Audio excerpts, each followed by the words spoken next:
Messieurs et dames, merci de suivre Kivu Morning Post. L'actualité du jour, c'est votre rubrique à suivre tous les jours, de lundi à vendredi. Et aujourd'hui, certainement, nous allons nous intéresser à la question de la circulation routière.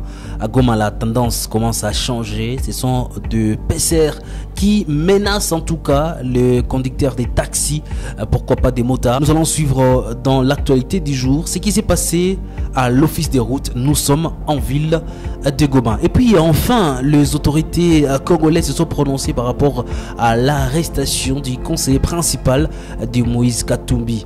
Le gouvernement charge le conseiller principal de l'opposant congolais Moïse Katumbi. Vous allez suivre dans cette rubrique l'actualité du jour. Également, nous allons nous rendre à Walikale pour parler de ce braquage de la TMB Walikale, 2 morts signalés selon des sources locales. Et puis également la très bonne nouvelle, en tout cas pour les internautes en République démocratique du Congo, 5G. Voilà en tout cas la nouvelle qui vient de tomber à travers un communiqué publié par la maison de télécommunications Orange. Nous allons en parler dans l'actualité du jour. Vous êtes nouveau sur la chaîne, n'oubliez pas de vous abonner et on s'y retrouve dans la deuxième partie de cette rubrique.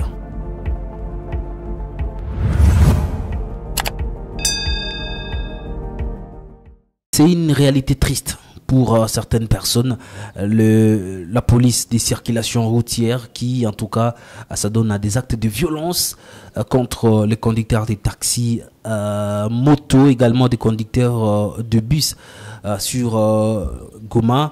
Vous allez suivre cette vidéo avec moi, une vidéo amateur prise par un habitant de la ville de Goma. C'est en tout cas une triste réalité et la police devrait en tout cas changer ses comportements. La police devrait être non violente et vraiment professionnelle pour essayer de réguler la circulation sans violence. Suivez cette vidéo, aussi triste en tout cas pour notre pays.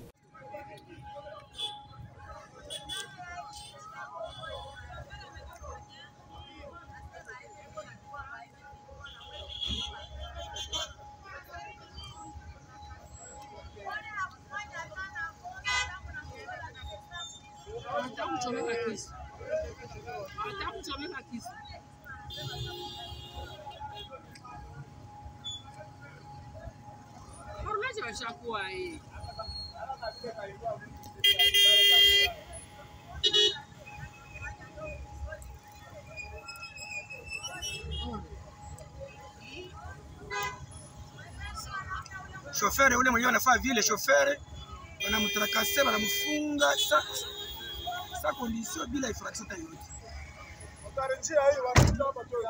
Bila infraction yoyote, menace vraiment c'est très grave. En tout cas, PCR ya ville ya Goma c'est grave. Anatosha na bayonete. Carrefour ya office de route hii. Carrefour ya office de route. Alors, colonel Blaise, tirez attention avec les mabites anatosha bayonete. Ando fatilier batu yako dans les médias. Ça c'est grave, c'est tellement grave.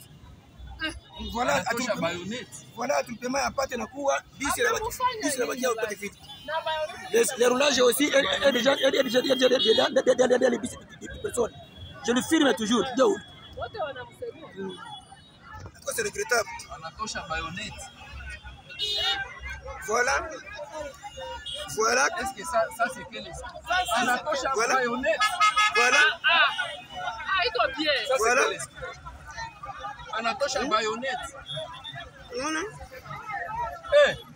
Unaona? Unaona? Kuna roulage mwenyewe na formation. Roulage na formation. Voilà roulage mwenyewe na abakupata formation.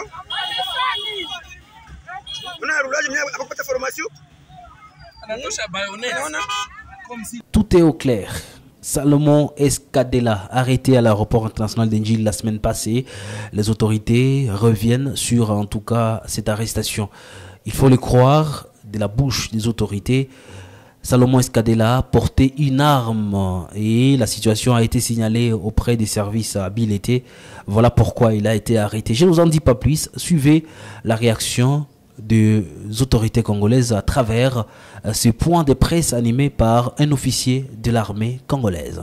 Mesdames, Mesdemoiselles et Messieurs de la presse, nous sommes venus aujourd'hui pour donner la situation de l'interpellation de M. Salomon Kalonadela dans les services de renseignement. M. Salomon Kalonadela était pris en charge depuis longtemps par les services du renseignement. Le 30 mai 2023, à 11h32, alors qu'il voulait se rendre à Chumbashi, dans la province du Haut-Katanga, par vol non régulier, il a été arrêté par les services. Le 20 mai, lors de la manifestation de l'opposition, M. Salomon Kalonadela était porteur d'une arme à feu. Cet effet militaire était tombé en pleine souffrance avec les éléments de la police qui l'ont rapidement ramassé et saisi. Il s'agit d'un pistolet 9 mm, numéro CDPN 33 30 46 46. M. Salomon Kalonadela s'est permis de se faire sécuriser sans autorisation par des éléments de force armée de la République du Congo qui sont armés, dont un major est cité parmi les personnes qui les sécurisaient. Ces derniers étaient dans les démarches d'acquérir des armes de guerre au profit de M. Salomon Kalonadela. Selon les informations recueillies de ce téléphone, il démontre que M. Salomon Kalonadela était en contact permanent et fructueux avec les officiels du mouvement terroriste M23 RDF, mais également avec les officiels rwandais. D'après ces informations, l'un des objectifs était de renverser le régime en place en République démocratique du Congo par tous les moyens et y installer un ressortissant qatarien. Toujours selon les informations recueillies de ce téléphone, M. Salomon Kalonadela a aussi établi des contacts directs avec le major Ngezifre, assistant de M. Sultan Makenga, qui est le chef de la branche armée du mouvement terroriste M23 RDF. Il avait des contacts directs également avec M. Runi Gajamari. Les bandits armés ont essayé, ont réussi pratiquement à cambrioler la També. Nous sommes à Walikale sur place. 2 morts répertoriés. Malheureusement, les bandits se sont volatilisés dans la nature. L'intervention militaire venait après, pendant que ces bandits étaient déjà partis. Déjà à Walikale, c'était donc une situation qui a créé une psychose au sein de la population, très triste en tout cas pour cette population de cette partie de la province du Nord Kivu. Nous allons suivre de près cette situation. Nous avons appris des dernières minutes que les autorités de cette partie de la province ont fait une descente pour aller constater les dégâts et peut-être on espère que des solutions pour la protection des civils et leurs biens sera envisagée par les autorités de la province. Je l'ai annoncé au sommaire dans cette rubrique l'actualité du jour.